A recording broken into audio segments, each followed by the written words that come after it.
aqueles que nos seguem de longe. Um abraço muito forte a todos. Um abraço especial ao nosso irmão Alberto e à nossa irmã Filomena. E então estamos a estudar a primeira carta a Timóteo, capítulo 2, e vamos lê-lo.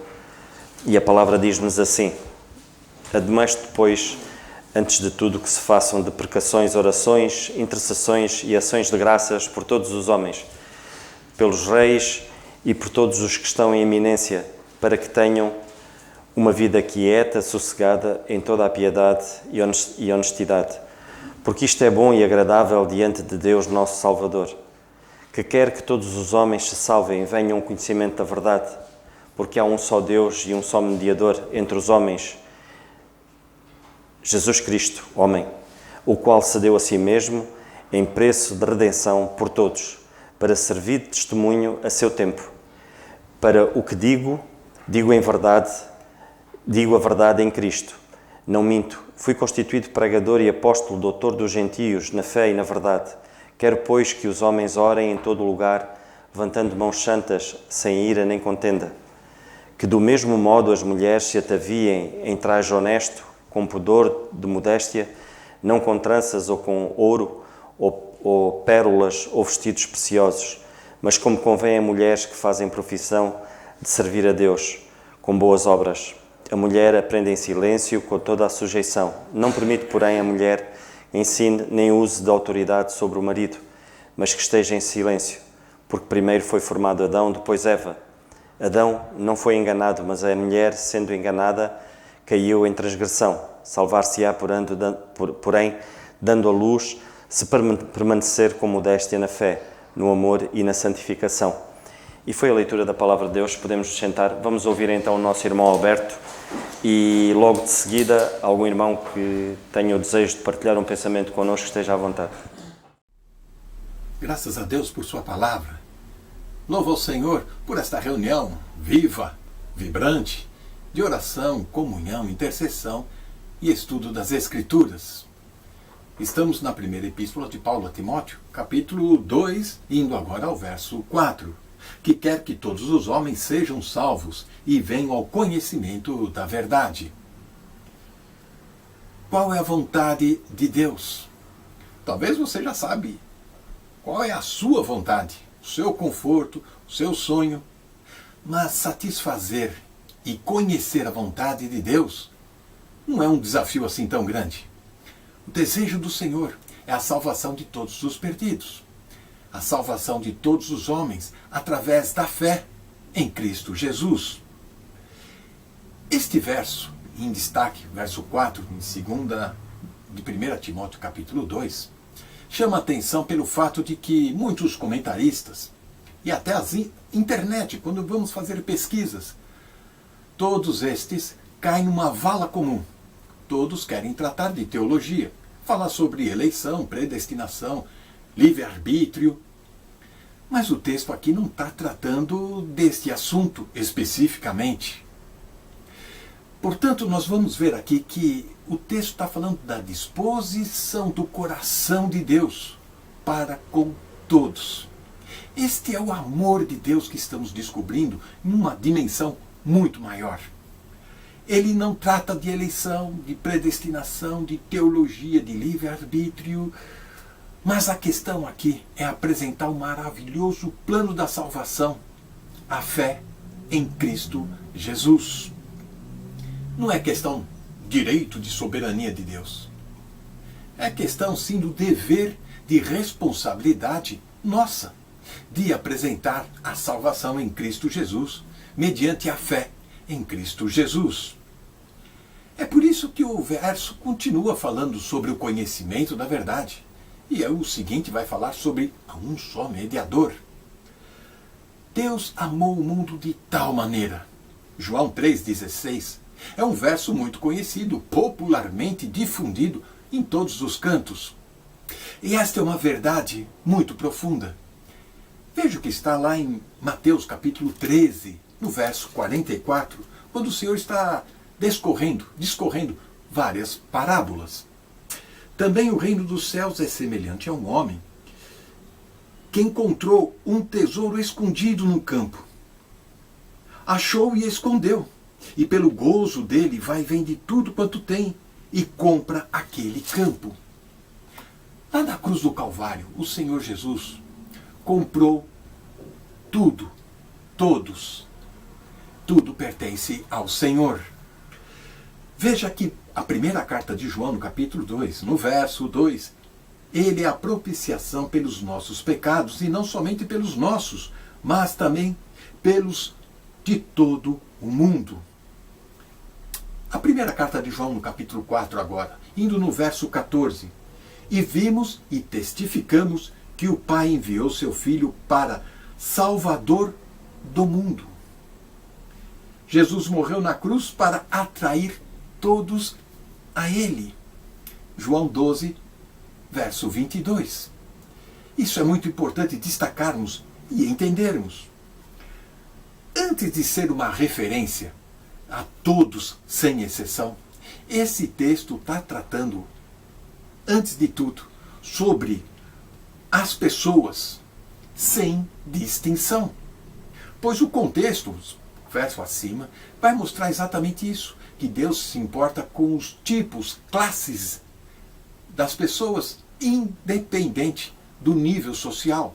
Reis, autoridades, podem ser ricos, pobres, judeus, gentios.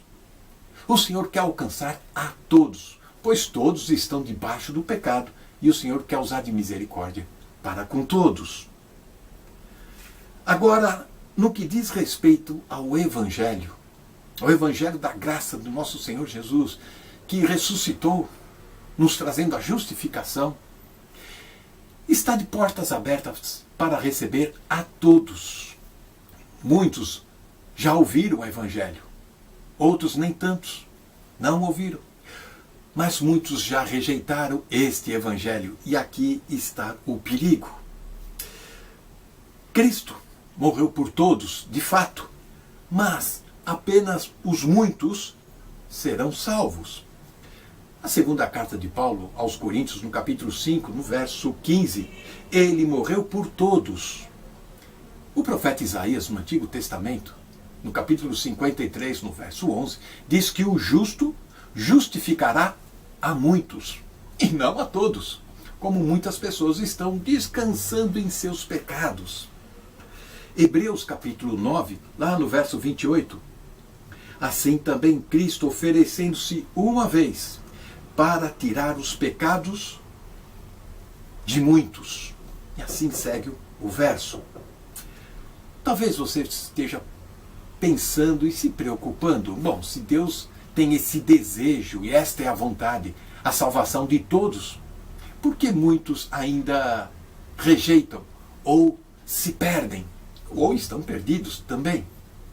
Olhando para aquele texto que está na segunda carta de Pedro, capítulo 3, lá no verso 9, nós vamos encontrar que o Senhor não retarda a sua promessa, ainda que alguns a têm por tardia, mas é longânimo para conosco, e não querendo que alguns se percam, senão que todos venham a arrepender-se. Portanto, o Senhor, Ele vai adiando o seu julgamento, o seu juízo sobre as pessoas, sobre este mundo, para que haja tempo de arrependimento, conscientização, quando as pessoas possam voltar-se ao Senhor, e aí sim receber a salvação através da fé em Cristo Jesus. É a disposição de Deus abrir o seu coração para todos. Porém, sabemos que não são todos, mas muitos que vão se achegar à fé em Cristo Jesus. E é a nossa disposição também em assumir a nossa responsabilidade. Primeiro, orando por estes perdidos. E segundo, testemunhando, falando da fé para estas pessoas que nos observam, nos rodeiam. Que o Senhor tenha misericórdia da nossa vida.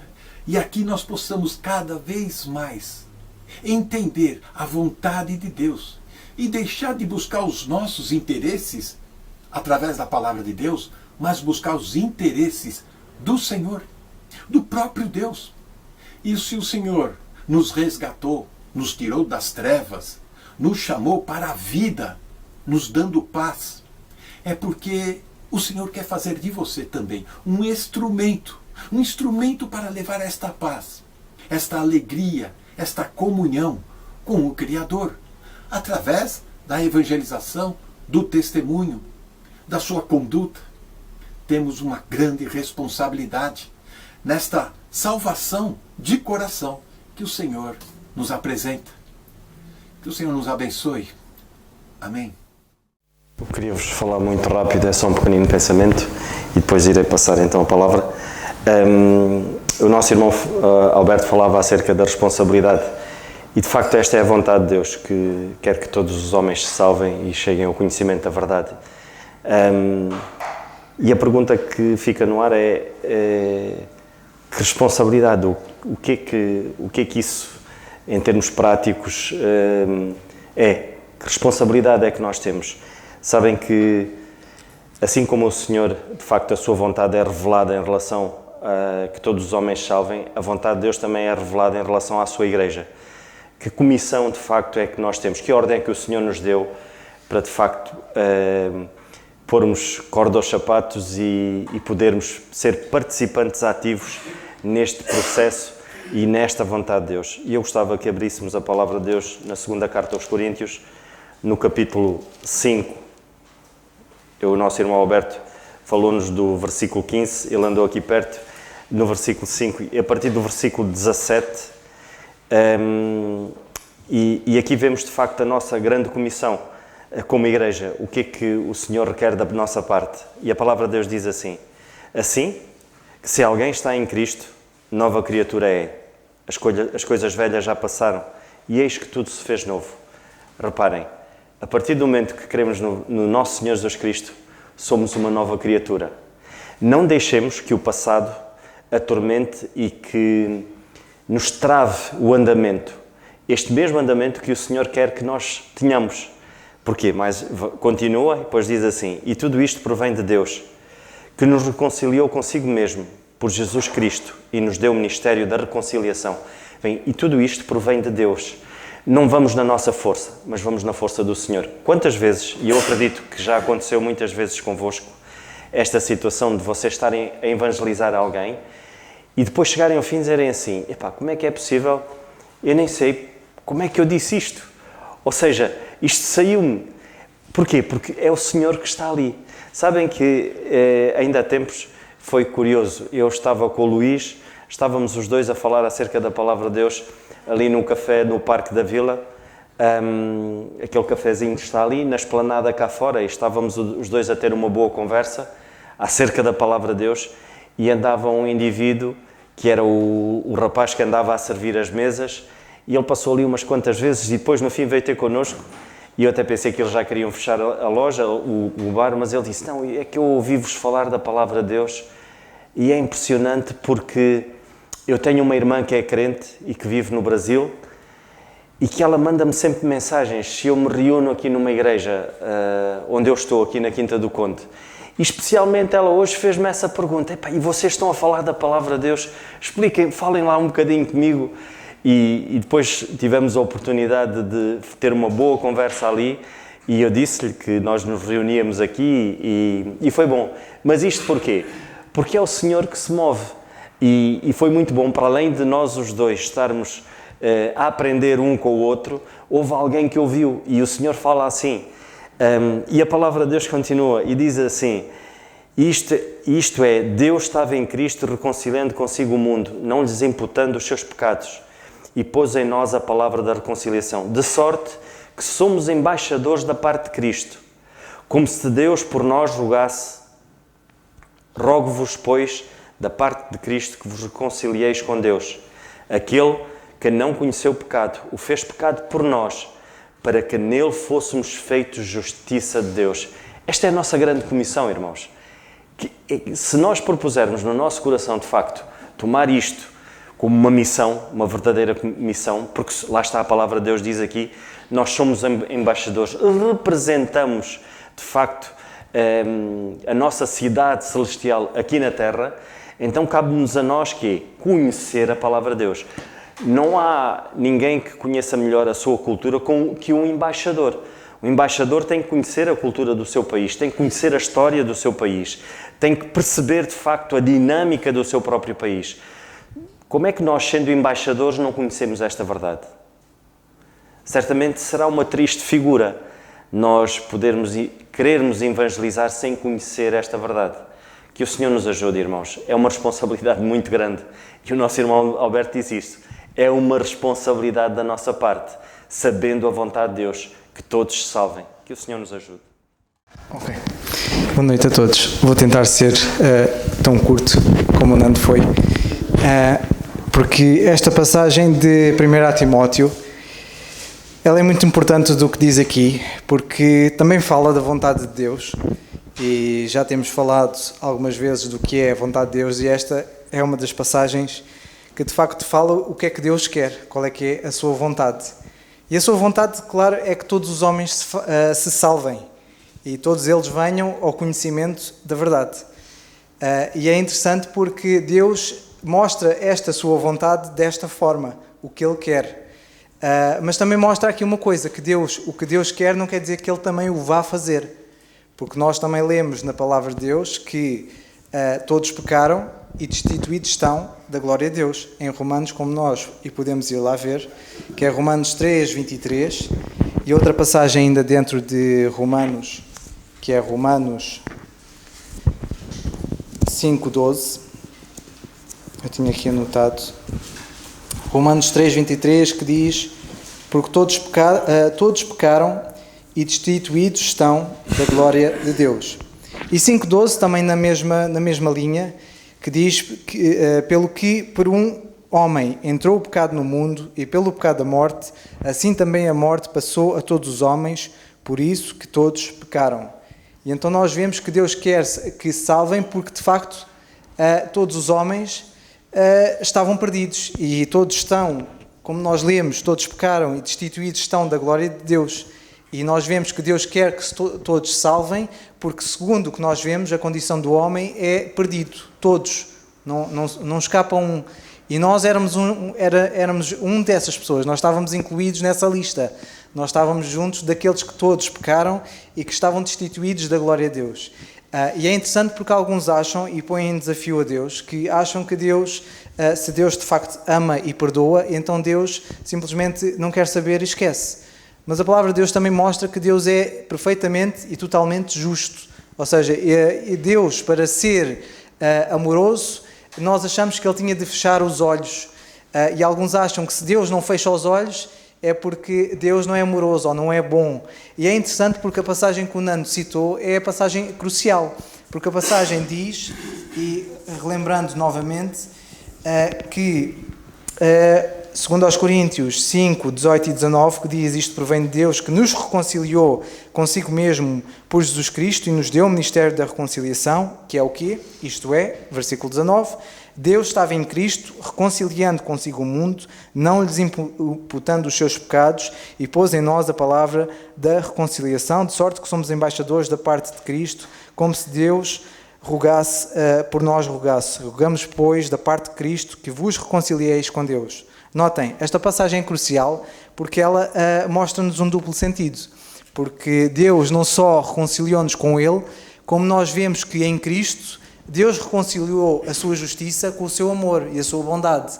O seu amor e a sua bondade juntam-se em Cristo, em que Cristo, o facto de ter morrido por nós, e nós vemos também em Romanos 5,8, em que Cristo morreu por nós, sendo nós ainda pecadores, que Deus fez isto, em Cristo reconciliou algo que nós vemos como oposto, porque normalmente a nossa tendência é, se alguém pode ser amoroso, então não é justo, porque se alguém é amoroso, então vai fechar os olhos e não vai aplicar a justiça. E muitas vezes achamos que Deus é assim, mas nós vemos que não. Deus reconciliou esta aparente contradição, ou coisas contraditórias, e reconciliou em Cristo. Cristo é a resposta a estas dúvidas, a estas contradições que parecem ser contradições, que achamos serem coisas contrárias. E é interessante porque Deus fez tudo isto, mas Deus não obriga, Deus não vai obrigar alguém a o fazer. É por isso que a passagem em 1 Timóteo diz que Deus quer que todos os homens se salvem e quer que todos venham ao conhecimento da verdade. Deus quer isto. Isto mostra-nos algo importante que Deus nos deu e que nós temos abusado, que tem sido a nossa liberdade. E vemos que Deus deu liberdade ao homem, que abusou da liberdade que Deus lhe deu e abusou para pecar e não fazer a vontade de Deus, ir contra a vontade de Deus. Mas esta liberdade Deus continua a dar para fazer o contrário.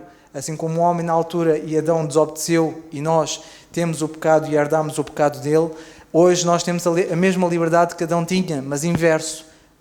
Adão estava bem e tinha uma ameaça, como nós sabemos, a ameaça do pecado, da morte, e nós agora, cheio de morte, cheio de pecado à nossa volta, temos esta mensagem que nós vemos em 2 Coríntios 5, que é a mensagem da reconciliação.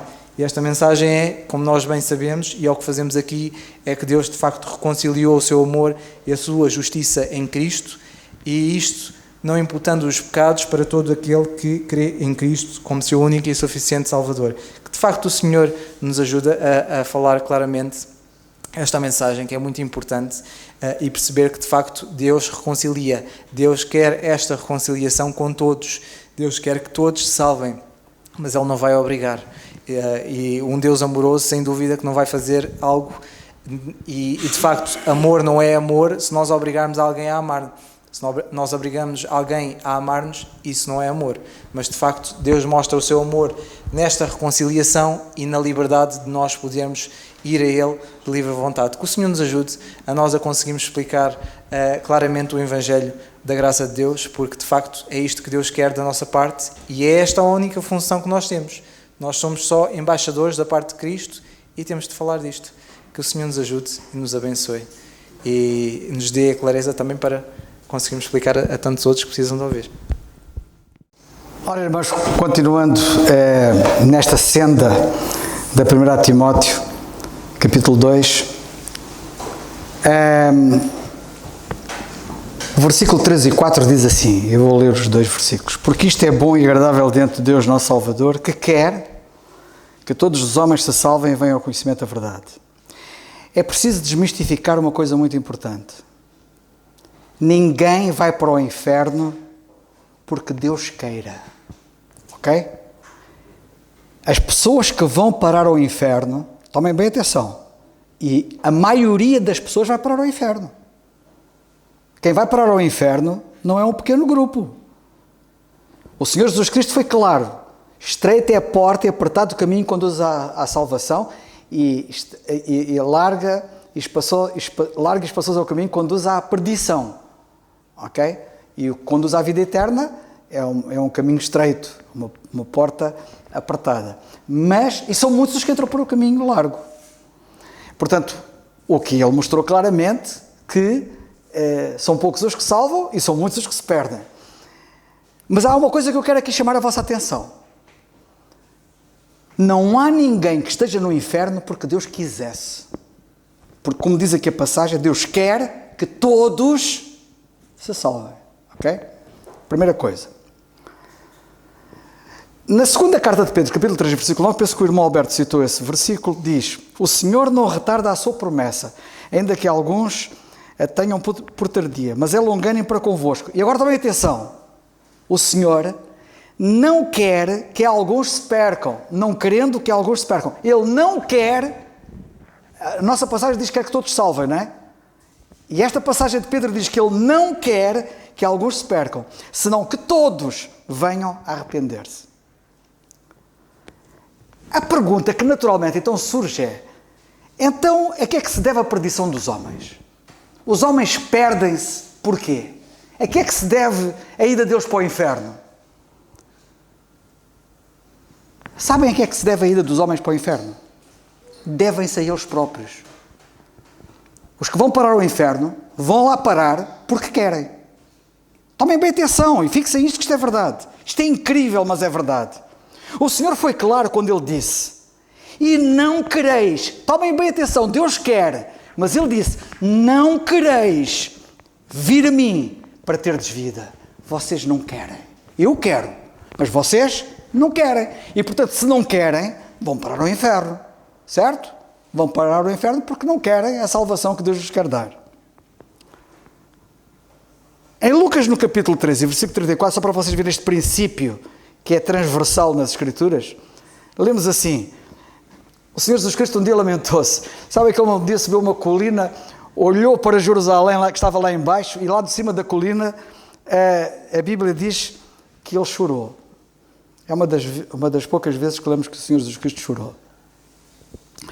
E ele disse isto: Jerusalém, Jerusalém, que matas os profetas e apedrejas os que te são enviados. Quantas vezes eu quis, já viram o que ele quer? Eu quis ajuntar os teus filhos como a galinha os seus pintos debaixo das asas. E tu não quiseste. Eu quis, tu não quiseste. Deus quer que todos os homens se salvem, os homens não querem vir a Ele para terem vida. Isto é muito importante termos esta noção. A nossa passagem diz, o versículo 4 diz, que quer. Quem é este que? Ou quem? Quem é? Por isso é que eu li o versículo 3 anteriormente. É Deus, é o nosso Deus. E então nós vemos aqui uma coisa muito importante. No contexto é claramente que é Deus o nosso Salvador que quer. E este versículo explica porque é que é bom e agradável a Deus que os santos orem. É bom e agradável a Deus que nós oremos porquê? Por todos os homens. Porque Ele deseja a salvação de todos os homens. E por isso devemos orar pela salvação de todos os homens. Ele quer que todos os homens salvem e Ele quer que nós oremos pela salvação de todos os homens. Uma coisa muito importante. Atenção, que lemos aqui que Deus quer que todos os homens se salvem. Deus não decreta que sejam salvos. Deus quer, Ele deseja, Ele não decreta que eles sejam salvos. Isto é muito importante. A questão da salvação fica na responsabilidade deles, serem salvos ou não. Portanto, é salvo quem quer e não é salvo quem não quer. E é interessante reparar que o verbo querer, ou desejar, que ele deseja, ele quer, está no presente contínuo. E eu dou graças a Deus por este querer de Deus estar no presente contínuo. Um indivíduo rejeita hoje, rejeita amanhã, e ele continua a querer. Até a gente deixar este mundo, ele quer salvar-me. Porque eu lembro-me de mim, eu fui rebelde, eu ouvi o Evangelho, eu rejeitei o Evangelho. Eu não aceitei o Evangelho quando ouvi a primeira vez. Eu fui rejeitando. Até que um dia Deus, porque Ele quer continuamente, acabou por me apanhar. E eu dou graças a Deus, porque me deu entendimento, para eu perceber que eu também devia querer. Porque a vontade dEle é perfeita, é boa, é agradável, era tudo melhor para mim. A salvação, vemos aqui neste versículo, é universal. Atenção, não confundir com o universalismo. O que é que eu quero dizer com isso? O universal quer dizer que Deus quer que salvem todos os homens. É uma salvação universal, é uma salvação que é dirigida, que é oferecida a toda a gente sem exceção. Mas quando eu digo que não confundir isto com o universalismo, há uma doutrina errada, demoníaca, que ensina que todos vão ser salvos. Isso não é verdade. Essa doutrina que é chamada universalismo, de que no fim todo mundo vai ser salvo, é mentira. A Bíblia diz que aqueles que são lançados no lago de fogo vão sofrer ali de dia e de noite para todo sempre. E nós temos duas personagens que a Bíblia fala que no princípio do milénio, quando o Senhor vier reinar, vão ser lançados no lago de fogo. E quando chegamos ao fim dos 1000 anos, nós lemos que eles ainda lá estão. 1000 anos depois eles ainda lá estão. E vou-vos dizer mais, e muitos 1000 anos depois eles ainda lá estão. E vão lá estar sempre. Para todo sempre. Isto as campainhas devem todas retinir nos ouvidos das pessoas. Isto não é brincadeira. E o inferno não é a prisão de Alcoentre. Aqueles grilhões são grilhões eternos. Não têm saídas temporárias. A pena não é abreviada passado os anos, como a justiça humana vai fazendo aqui em baixo, que é injustiça. Isto é muito sério. Oremos por todos os homens. Nós temos o dever de orar por todos, para que o Senhor salve a todos, para que ninguém se perca. Todos que estão aqui, eu espero que todos se salvem e que nenhum se perca. Em Ezequiel, no capítulo 18, 32, sabem o que é que diz o profeta Ezequiel? Citando Deus: não tomo prazer na morte do que morre. Ele não tem prazer na morte do ímpio, do perdido. Diz o Senhor Jeová: convertei-vos, pois, e vivei, diz ele. Convertei-vos e vivei.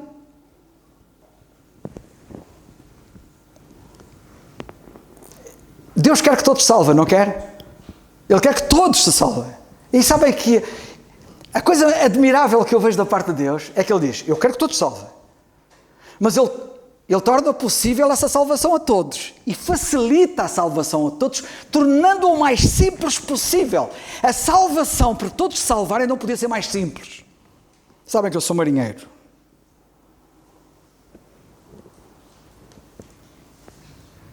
Vocês já ouviram falar dos que salvam pessoas no mar, não já? E agora estamos a chegar à época balnear e vão haver muitos nadadores salvadores aí nas praias a tentar salvar muita gente que vai morrer lá. As pessoas não aprendem. Ainda agora há poucos dias morreram alguns lá. Mas o verão vai chegar aí e vão morrer mais não sei quantos, porque as pessoas não têm juízo. Quando um indivíduo está-se a afogar e o nadador vai lá salvá-lo, sabem qual é a regra para a pessoa ser salva? A pessoa, para ser salva, é o mais simples possível, mas a pessoa tem que fazer a parte dela.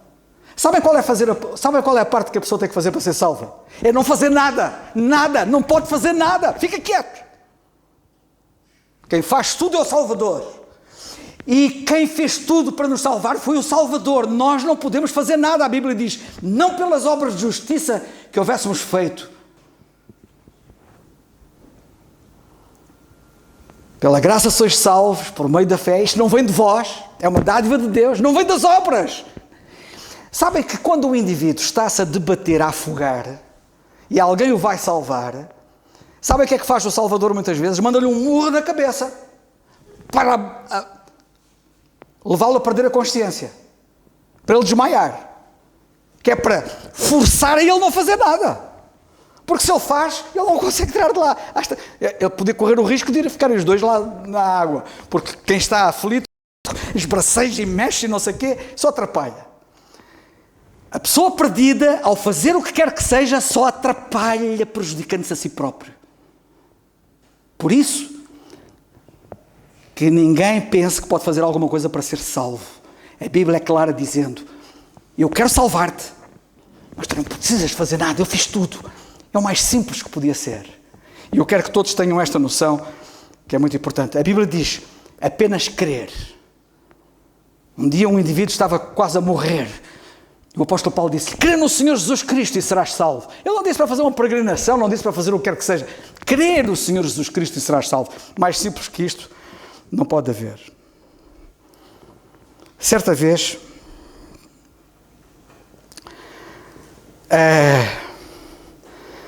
ouvi de um homem que estava profundamente compungido pela condição dos perdidos. E nós devemos estar profundamente compungidos pela situação dos perdidos.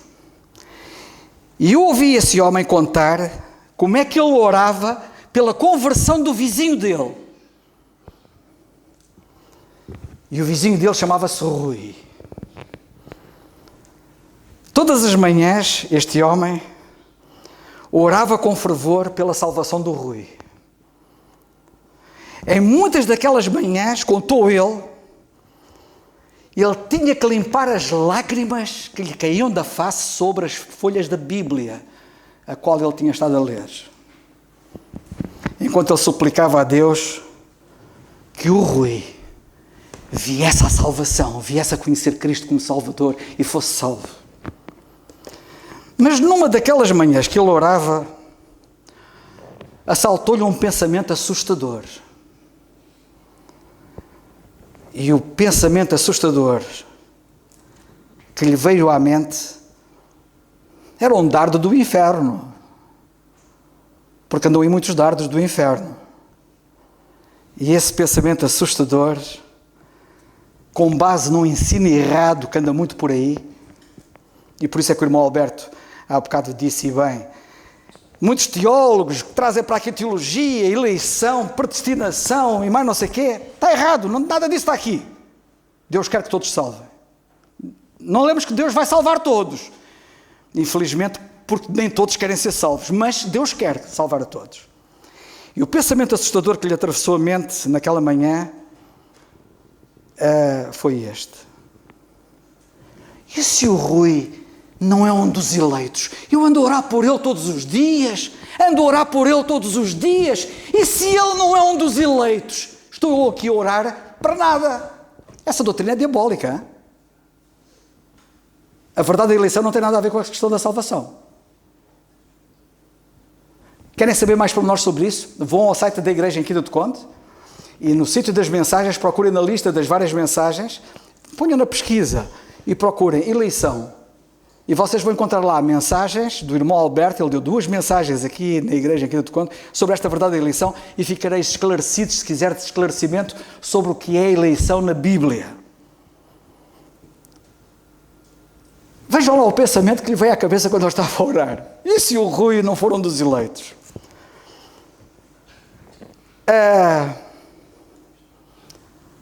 Mas graças a Deus, que apesar da tentação que lhe veio à cabeça, quando eu estava a orar, ele pendeu para o lado certo. E sabem como é que ele pendeu para o lado certo? Sem querer. Ele orou assim: Senhor, se o Rui não está na lista, então põe-no na lista, por favor.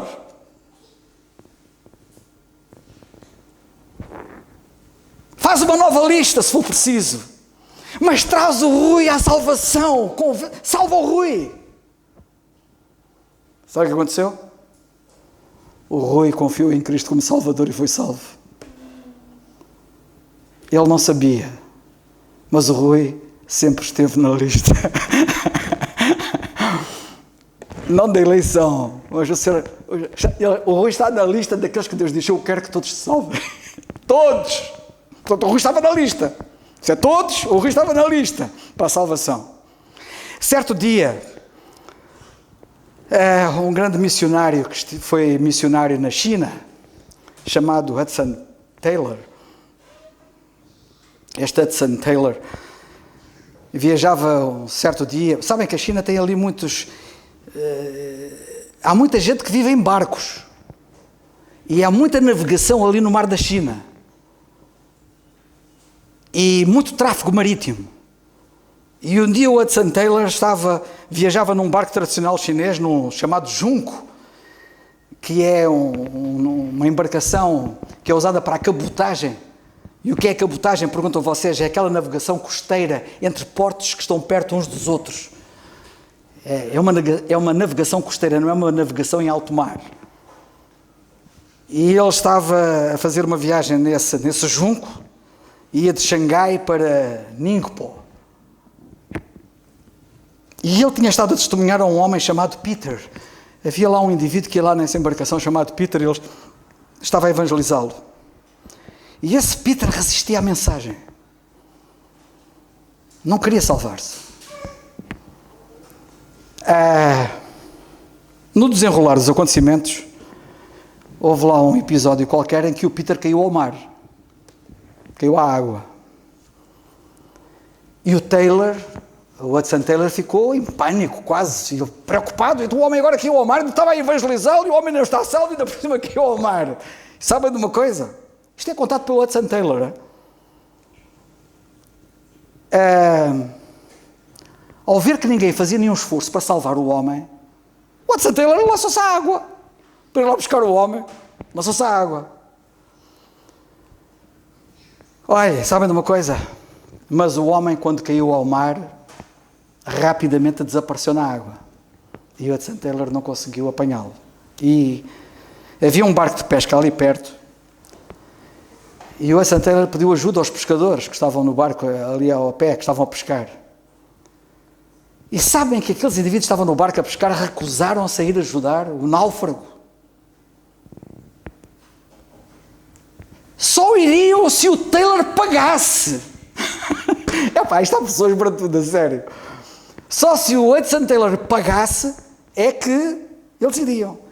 E quando o Hudson Taylor disse que pagaria, eles regatearam o preço para ser ainda mais.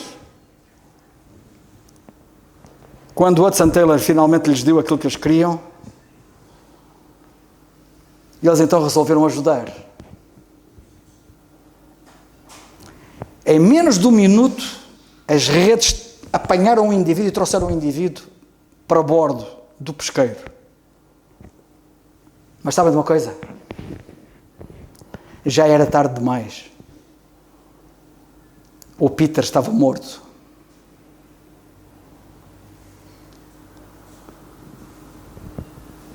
Aqueles indivíduos tinham estado demasiado ocupados a pescar, a preocuparem-se com ganhar mais dinheiro, do que preocupados com uma vida que estava ali em perigo. Uma história trágica. E quando nós ouvimos esta história, pensamos quão insensíveis, quão egoístas foram aqueles pescadores chineses ao ver aquele homem afogar-se ali tão perto e nada fazerem, só preocupando-se com o seu bem-estar, com o seu lucro financeiro, não se preocupando nada em salvar aquela vida. Pois é. Antes de vocês condenarem ou criticarem aqueles pescadores que estavam ali naquela faina da pesca e que foram insensíveis à perdição daquela alma no mar, eu recomendo que vocês tirem a trave que têm no vosso olho.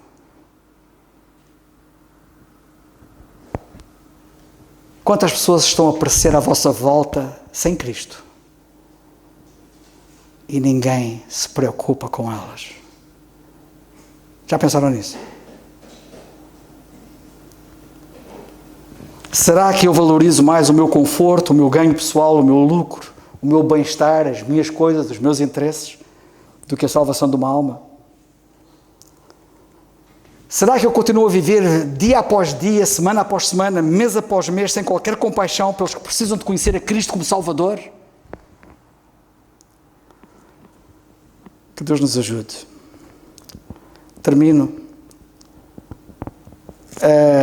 dizendo duas coisas. Uma que foi o Spurgeon que disse: não sabemos o que Deus pode fazer por nós se tão somente orássemos.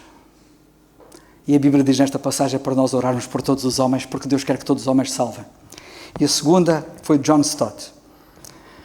John Stott era um inglês que estava numa igreja, que é a Igreja de Todos os Santos, se nós temos, All Saints Church, não é? All Saints, não é All Saints. Agora está-me a fugir o nome da igreja. Mas é ali na Oxford Street, na avenida principal de Londres. E ele, durante muitos anos, pregou ali o Evangelho. Eu tive o privilégio de um dia, sem querer e sem saber, ter ido ouvir o Evangelho à igreja onde ele estava, e onde ele estava, e eu não sabia que era a igreja onde ele estava, e eu já sabia da existência dele. E ele disse isto, tomem atenção, ele já partiu para o Senhor. Há alguns anos assistia ao culto público numa certa igreja, disse ele. O pastor estava ausente de férias, e um presbítero conduziu a oração pastoral. Ele orou para que o pastor tivesse boas férias. O que está bem, disse ele. E para que duas senhoras daquela congregação fossem curadas de uma doença física. O que também está bem. Devemos orar pelos doentes, disse o John Stott. Mas foi só isso. Foi só isso. A intercessão dificilmente terá durado 30 segundos, quando aquele indivíduo orou.